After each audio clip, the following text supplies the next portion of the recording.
Muy buenos días. Muchas gracias por la invitación a participar en esta actividad académica y especialmente gracias a las doctoras Mabel Tomás y Norma Samán. Hemos seleccionado algunos componentes de esta plática. Quizá da la impresión que se enfatizan cuestiones especialmente de México, y sin embargo quisiera insistir en que son solamente a manera de ejemplo, porque otros ejemplos equivalentes hay en otros países de América Latina y del Caribe. Y entonces nosotros consideramos que tenemos una extraordinaria oportunidad de hacer aportaciones científicas y tecnológicas y, por supuesto, de innovación con los cultivos y las características del procesamiento y de los productos mismos existentes y otros por venir en base a los recursos que tenemos en América Latina, incluyendo recursos humanos. Y entonces este es uno de los productos en los que soñamos con tener. Y a un lado de esto nos enfrentamos en el mundo, y América Latina no es la excepción, con la disponibilidad del agua. Esto es con sequías recurrentes, y la agricultura participa en con este tipo de características en virtud de sus demandas de agua crecientes. Aquí hemos hecho una selección, y de hecho es una súper selección, de algunos de los cultivos que son originarios de esta parte, de estas partes del mundo, pero esa manera de ejemplo solamente por el potencial, de hecho, alimentario que tienen.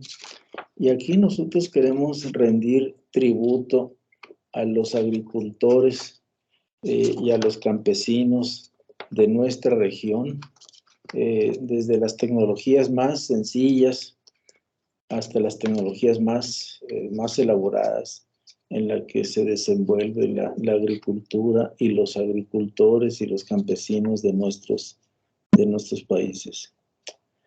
Y entonces el aspecto que estábamos mencionando en relación con el agua es que la agricultura oscila de un 75 a un 85% del consumo total del agua. Esto es una actividad que requiere de una enorme cantidad de agua.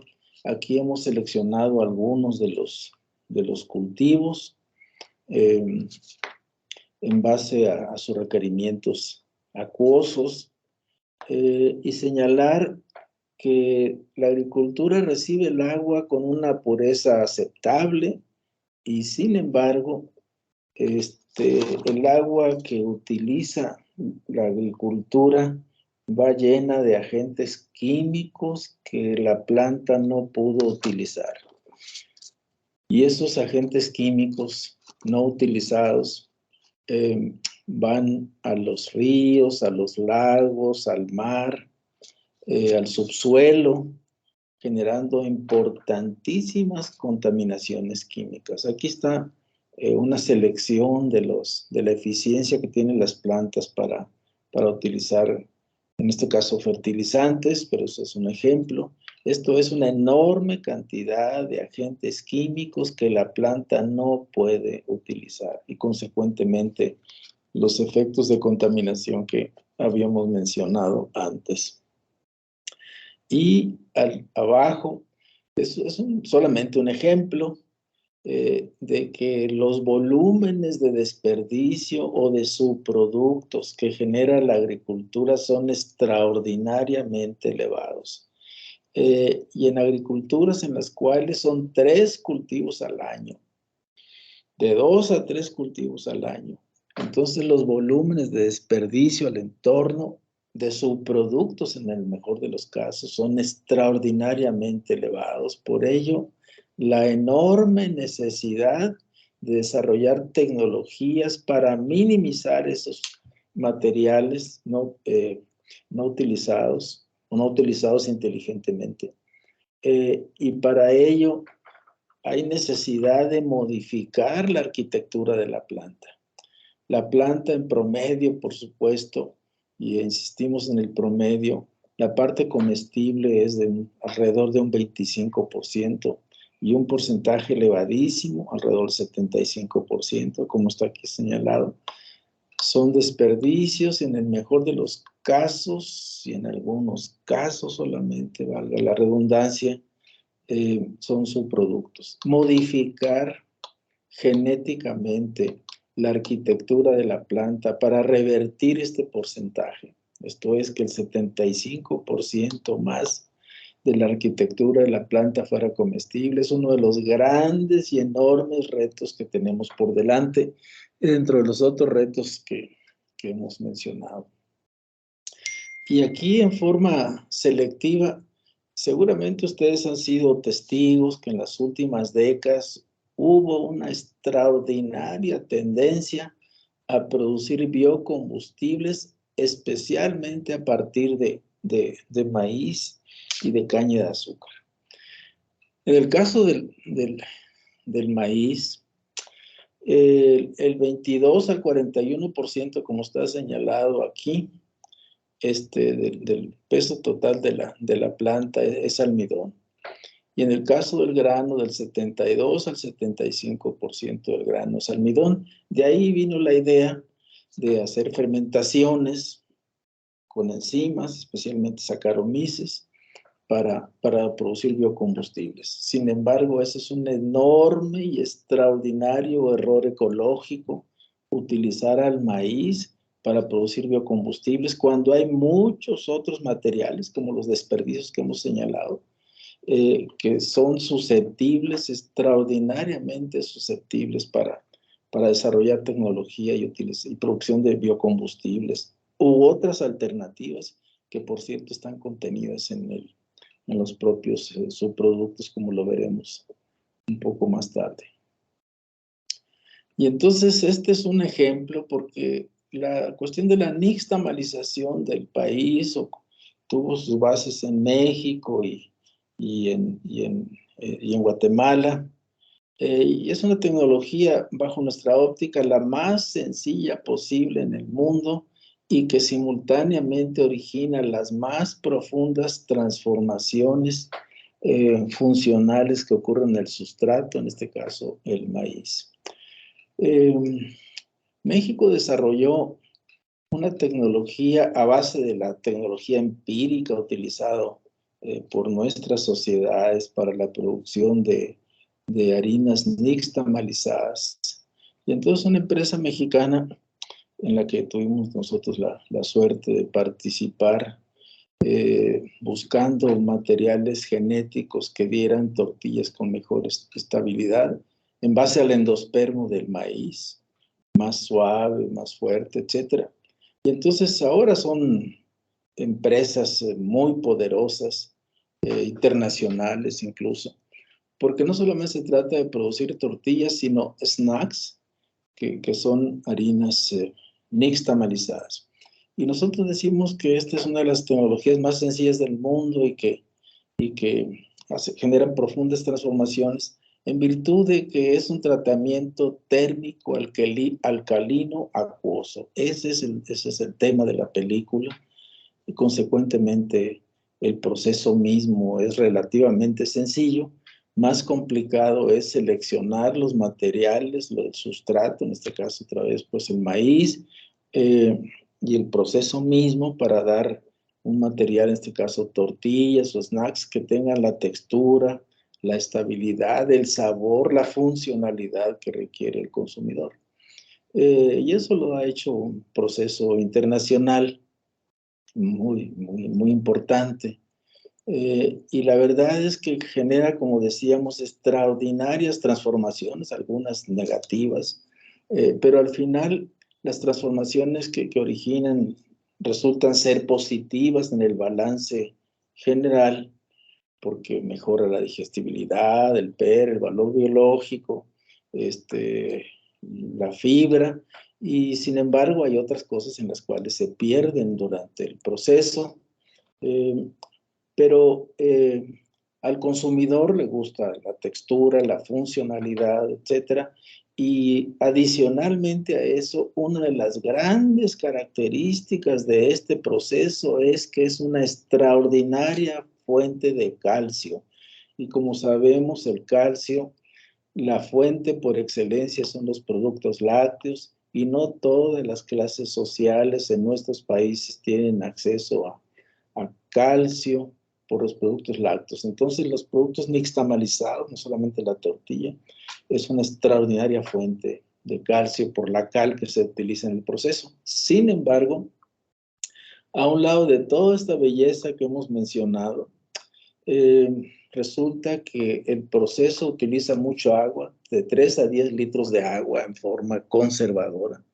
Pero esa agua tiene una extraordinaria valor, un extraordinario valor de demanda bioquímica de oxígeno, es un agua contaminada. Consecuentemente, la estrategia es modificar el proceso, extrusión y otros, para que se utilice menos agua en la generación de productos de esta naturaleza. Hay esfuerzos, siguen siendo mínimos en relación al proceso tradicional de la nixtamalización, pero ahí está uno de los grandes retos que tenemos enfrente.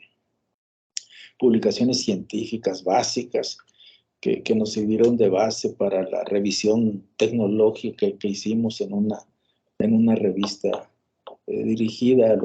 especialmente dirigida a los empresarios. Y entonces el otro enorme reto que nosotros tenemos es que se trata de que estamos en etapas de desarrollo de la sociedad extraordinariamente diferentes a las décadas previas.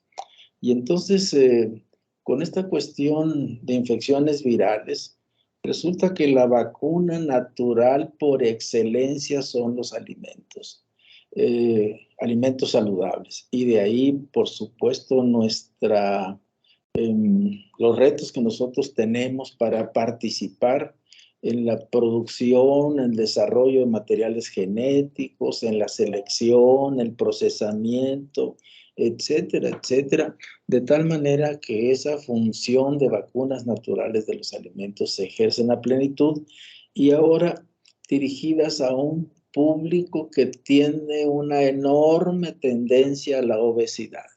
Y de ahí la importancia de la participación nuestra en generar alimentos saludables. Y hay muchos ejemplos que podríamos señalar en este caso, alimentos que el contenido de carbohidratos sean más ricos en amilosa, en fibra, de tal manera que el mensaje nutricional sea mejor, la digestibilidad sea diferente, la ganancia de peso en el consumidor sea diferente, etcétera, etcétera.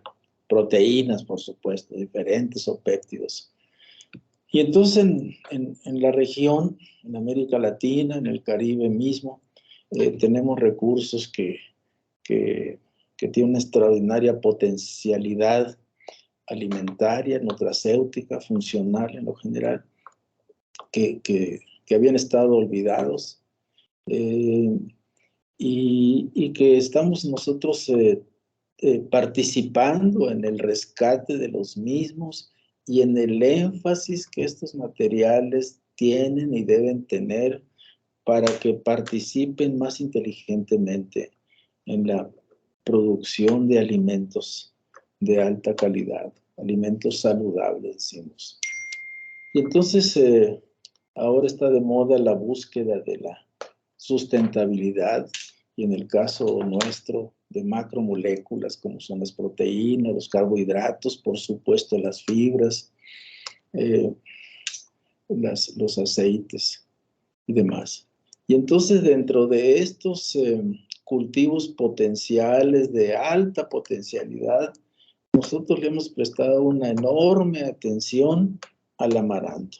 No solamente porque la mayoría de los materiales genéticos son originarios de México y de Guatemala, sino que también son, varios de estos cultivos son originarios o su centro de distribución están en el Perú, en la India, en otros países que las sociedades le han prestado atención al amaranto. Aparte de su belleza estética, también ha sido y cuestiones religiosas, por supuesto, también ha sido por sus características alimentarias.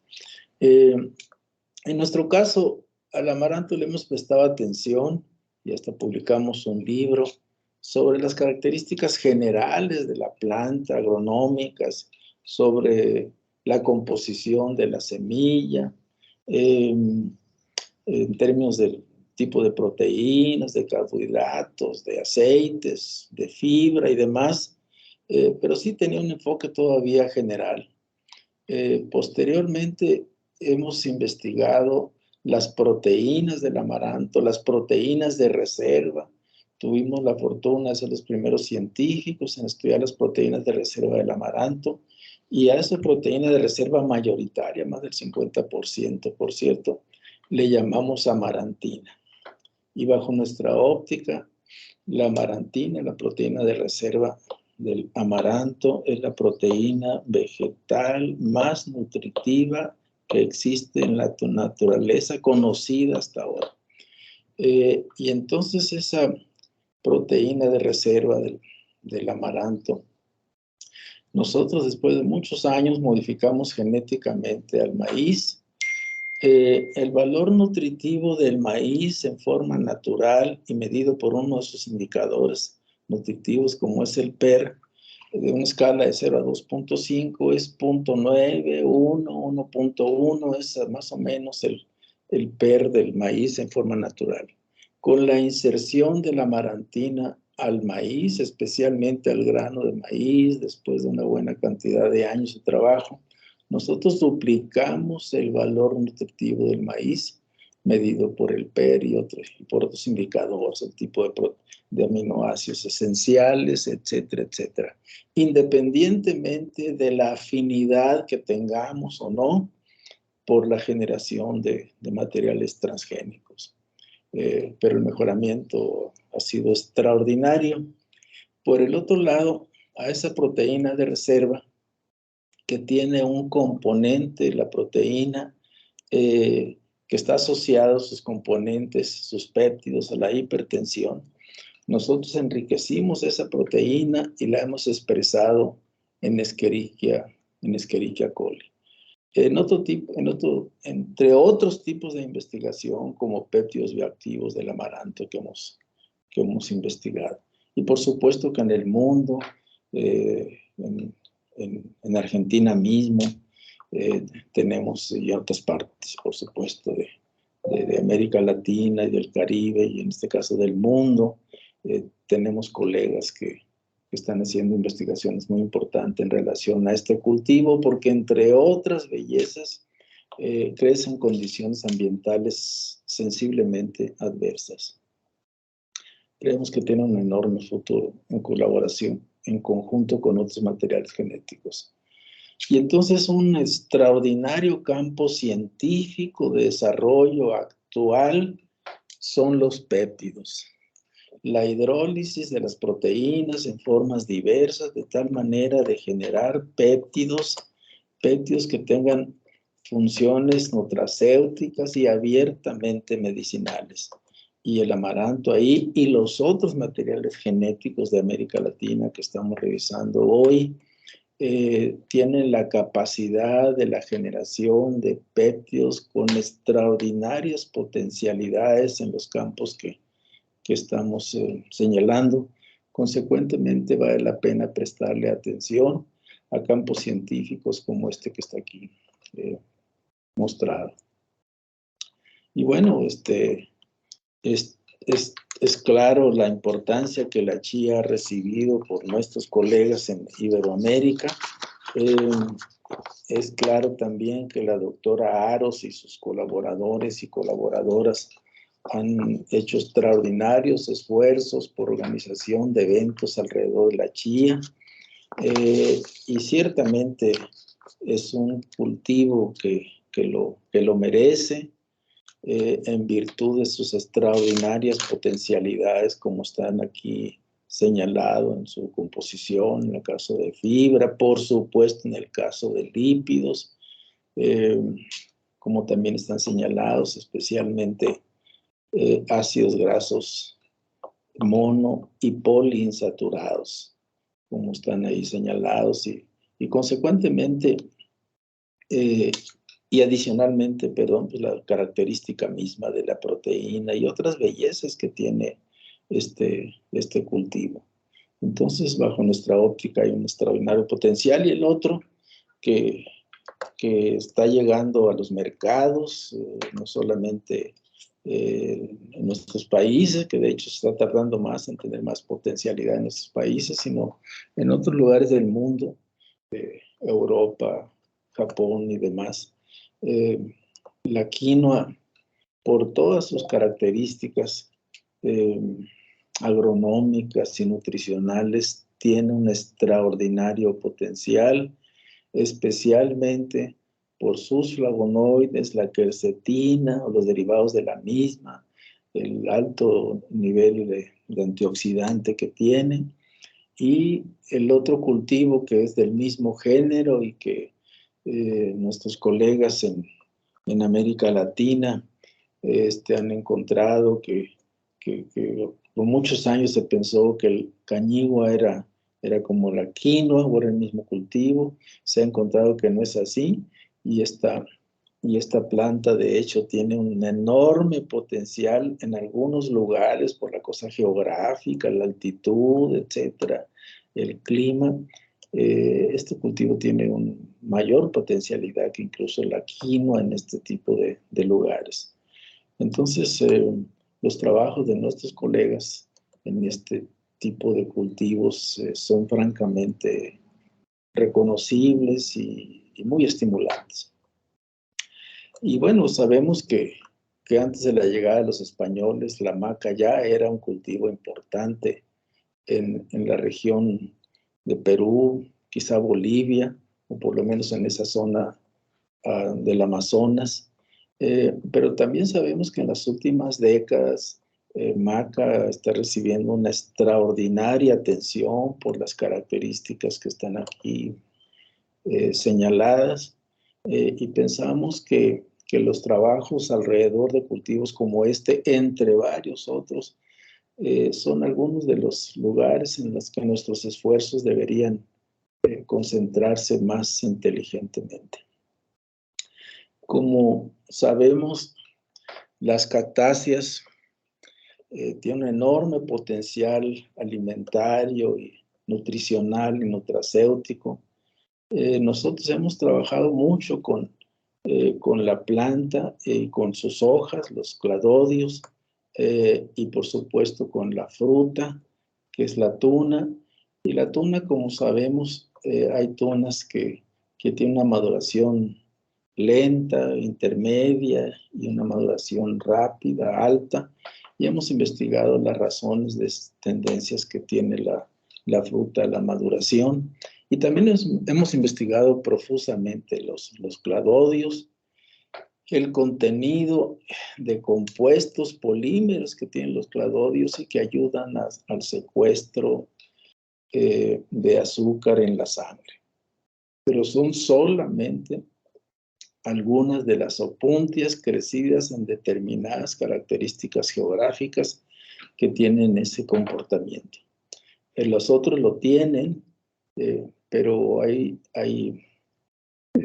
materiales que se acentúa esa característica, y ahí hace falta investigar el asunto, como decimos en esta parte de México, investigar el asunto más mejor.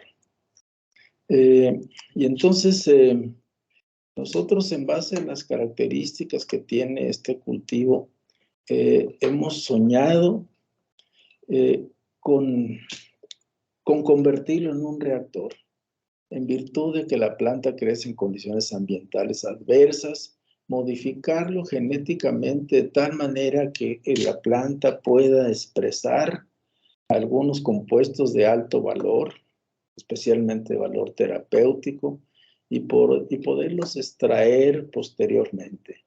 Para nosotros sería la planta como bioreactor. Y hay otros materiales, por supuesto, que actúan como bioreactor, los mismos microorganismos o animales transgénicos o plantas modificadas genéticamente u otro tipo de plantas.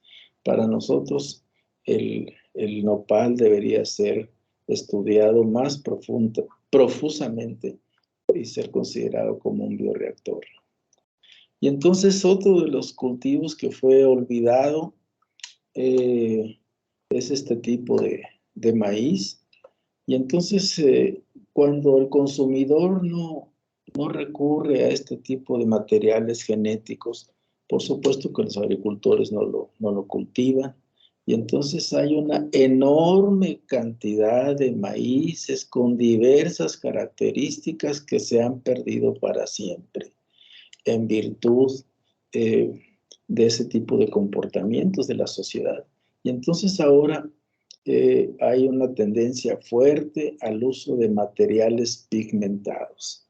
Y en este caso es el maíz con diversas coloraciones. Y por definición, todos los materiales alimenticios pigmentados, no solamente maíz, sino cereales, etcétera, y solamente por ser pigmentados, estadísticamente tienen un mejor comportamiento nutricional y nutracéutico que el hecho de no estar pigmentados.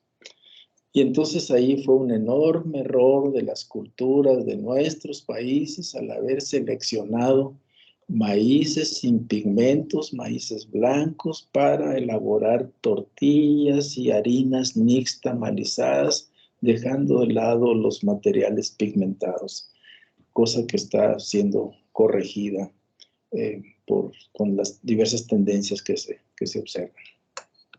Y este es un ejemplo solamente para ustedes. Esto no tiene que ver, no es importante en la inmensa mayoría de los países. Sin embargo, este es un hongo, Stauromeidis, que nosotros hemos estudiado también profusamente y tiene muchas características realmente científicamente muy atractivas. Una de ellas es que solamente infecta al maíz y a los papás del maíz, a ninguna otra planta. Y solamente infecta la parte aérea de la planta. Pero la otra característica súper interesante, el hongo le da una orden a la planta, todo el mundo ignora cómo se da ese tipo de orden, pero la planta se dedica a sintetizar compuestos que le den el mensaje nutricional al hongo para que no produzca granos, sino lo alimenten y crezca alrededor de la mazorca del maíz. Bueno, pues este hongo que nuestras culturas lo han consumido, nuestras culturas de esta parte del mundo que lo han consumido, una parte de la sociedad, por supuesto, pero tiene características únicas que ningún otro hongo macroscópico la tiene. Por ejemplo, todos los otros hongos que están en el mercado, en el mundo, el tipo de componentes que dan el sabor son equivalentes. Lo que varía son las cantidades en las cuales están presentes, por eso los sabores, el sabor de esos hongos macroscópicos es diferente. Pero el huitlacoche es el único hongo macroscópico comestible que los compuestos que tiene son únicos, solamente están en el huitlacoche. Por eso nosotros insistimos que se debería decir sabor a huitlacoche, así como se dice sabor a fresa o sabor a chocolate. Y entonces, adicionalmente, en forma natural, estos hongos tienen elevadísimas cantidades de lisina. Entonces, el hecho de usar huitlacoche con un material nixtamalizado, con el maíz que no tiene lisina, es una complementación nutricional extraordinaria y, como quizás sabemos, es un hongo que está culinariamente es una belleza, pero está en los restaurantes más exclusivos en el mundo en virtud de su exclusividad en términos de sabor. sin ninguna modificación genética. El contenido de proteínas de huitlacoche es equivalente a otros hongos que están en el mercado, pero que están modificados genéticamente, todos ellos. Otra planta a la que le hemos dado una buena dosis de atención es Tagetes erecta, que bien sabemos que es una planta que está en el mundo por sus características estéticas y en menor medida por los pigmentos que tiene. El uso de pigmentos para animales, para peces y en algunos casos para alimentación humana. Y entonces esta planta, la capacidad de pigmentante que tiene es luteína.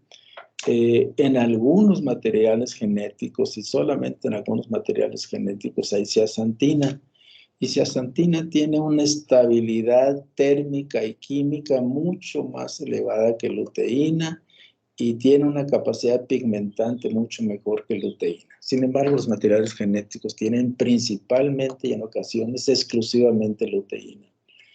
Entonces, lo que nosotros hemos hecho, luteína, como decíamos, es muy inestable, y entonces lo que nosotros hemos hecho es desarrollar procesos que ayuden a la extracción de luteína y que haya menores pérdidas durante su extracción. Y son procesos que ahora se utilizan industrialmente en algunos países y que fueron desarrollados por nuestro grupo. Y hemos investigado también los mecanismos de síntesis en la planta de zeaxantina con el propósito de desviar la síntesis de pigmentos hacia zeaxantina. Este es un trabajo, bueno, estos son trabajos que requieren de investigaciones adicionales extraordinariamente fuertes. Y lo estamos señalando porque los retos científicos son fenomenales, pero también la potencialidad es elevada. Y entonces, la cantidad de desperdicios de subproductos que se generan, en algunos casos los subproductos tienen compuestos como glucosinolatos, como el caso de esta planta de brócoli, y bien sabemos que glucosinolatos tienen una extraordinaria función cancerígena. Entonces lo estamos señalando aquí por los enormes volúmenes de pérdidas, esto solamente en la selección industrial, adicionalmente los otros tipos de selecciones que aumentan la generación de subproductos, por utilizarlo como un ejemplo de la enorme importancia que tiene de trabajar con los subproductos de plantas como esta, entre otras, de tal manera de generar lo que ahora se llama muy elegantemente economía circular. Y entonces la otra característica que nosotros vivimos científicamente es la enfermedad celíaca, que bien sabemos que el porcentaje total en la humanidad es muy bajo. Sin embargo, adicionalmente a ese porcentaje bajo de personas que no pueden digerir esas proteínas, específicamente segmentos de prolaminas, también están las personas que, aunque no tengan esa enfermedad, tienen la tendencia a consumir alimentos que sean libres de gluten. Les apetece más en términos sensoriales, sabor, características, digestibilidad, etc. Por ello, los materiales, los alimentos sin gluten tienen cada vez mayor aceptación en el mercado. Entonces, pues hay una buena cantidad de materiales genéticos que se cultivan en nuestra región, que son materiales sin gluten. Y entonces los productos en el mercado libres de gluten, aunque tengan deficiencias como los micronutrientes señalados ahí, tienen un extraordinario potencial. Y entonces no es que nosotros queramos a ustedes invitarlos a que se tomen una copa de tequila, que por supuesto lo pueden hacer con o sin nuestra venia, pero sí queremos utilizar esta planta porque adicionalmente a que el agave ha tenido un extraordinario mercado internacional por la generación de bebidas alcohólicas, en este caso específico de tequila. Resulta que el proceso de la producción de tequila genera volúmenes muy altos de desperdicios agroindustriales. Y resulta que hemos encontrado en la literatura, colegas de nosotros también en forma mínima, pero también hemos encontrado que en esos subproductos hay compuestos que son fundamentales, que son importantes en términos nutricionales o en términos comerciales. Consecuentemente, el uso de subproductos de la manufactura de bebidas alcohólicas como este es muy importante. Y no solamente por eso, sino porque aparte la planta ayuda de una manera extraordinaria a minimizar la erosión del suelo, porque la planta puede crecer en altas, en bajas temperaturas, con pendientes elevadas, etcétera, y entonces la planta ayuda a minimizar la erosión del suelo, aparte de que las tecnologías ancestrales han ido sustituyéndose por tecnologías muy poderosas, porque el mercado así lo demanda. Y entonces son grandes empresas, pero al final lo que nosotros queremos insistir es que se trata de plantas que ayudan a mantener la calidad del suelo y que pueden crecer en condiciones ambientales adversas. Y entonces hay otro tipo de productos ahora que también están teniendo un extraordinario potencial comercial. Y nosotros queremos insistir que adicionalmente a eso, el empleo de los subproductos voluminosos, como lo señalábamos, son importantes de estudiar y de emplear por las características que tienen. Y entonces aquí estamos señalando eventos que están teniendo una fuerte tendencia a la agrobiotecnología molecular. Bien sabemos que hay resistencias en la sociedad, en diversos países, en mayor o menor grado, al empleo de materiales transgénicos o al empleo de materiales que han sufrido modificaciones moleculares. Bajo nuestra óptica, esa tendencia tiene que cambiar necesariamente porque resulta que no solamente es la generación de materiales transgénicos, sino el empleo de indicadores moleculares para la selección de esos propios materiales que tengan mayor resistencia a la sequía, bajas, altas temperaturas, etcétera. Y porque el crecimiento de la población en el mundo, la disminución de áreas cultivables por el crecimiento desmedido de las ciudades y de las poblaciones, por los cambios climáticos que están ocurriendo y que afectan sensiblemente a la planta. Entonces, es fundamental el trabajar molecularmente con materiales genéticos que ayuden a expresarse adecuadamente en las condiciones ambientales actuales y para una población que está requiriendo alimentos saludables y simultáneamente una población que tiene fuertes tendencias a la obesidad. Todo este tipo de eventos sobre los genomas han tenido una poderosa influencia también en nuestra actividad y señalar que entonces la biotecnología molecular no se refiere solamente a la generación de materiales transgénicos, sino a actividades adicionales que son fundamentales para la generación de materiales de mejor calidad, saludables, como decíamos. Y por supuesto que esto que está aquí señalado cambia incesantemente en virtud de las tendencias de la sociedad, a su aceptación o a su resistencia, pero al final la sociedad misma no siempre percibe que hay cosas que consume y que provienen de organismos que han sido genéticamente modificados. Todas las medicinas, todas sin excepción, en las cuales intervienen microorganismos para su expresión o para su modificación. En todos esos casos se trata de microorganismos genéticamente modificados. Las tendencias son diversas. La generación de tecnología para el avance de la biotecnología molecular en virtud del cambio climático, del crecimiento de la población, de la disminución de los suelos de alta calidad para la producción alimentaria e incluso medicinal, por supuesto, está en pleno desarrollo.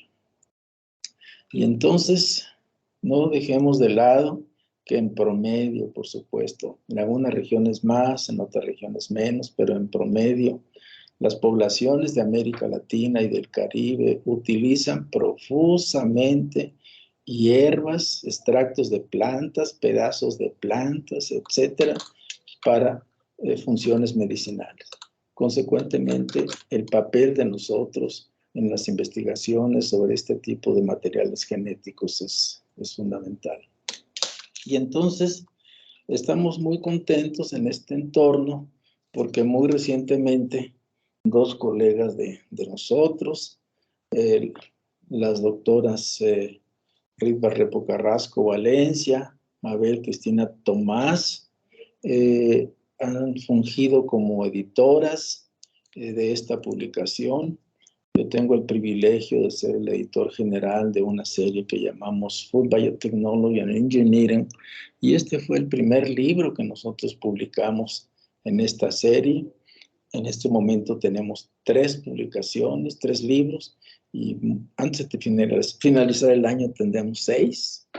Y señalar, enfatizar que el esfuerzo de estas dos colegas de nosotros, con otros académicos de América Latina, de Europa, de los Estados Unidos mismo, generaron esta publicación de la cual nos sentimos verdaderamente orgullosos y contentos y estamos seguros que va a tener un impacto científico y editorial en el mundo.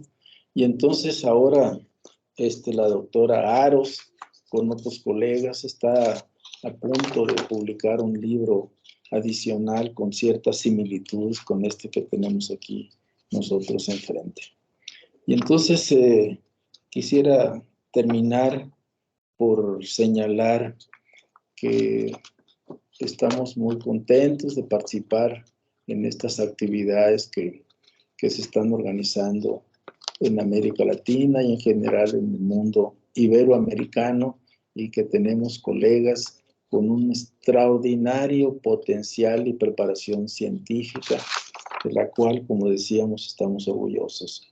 Muchas gracias por su atención. Y este es un mensaje final para nosotros mismos. Gracias.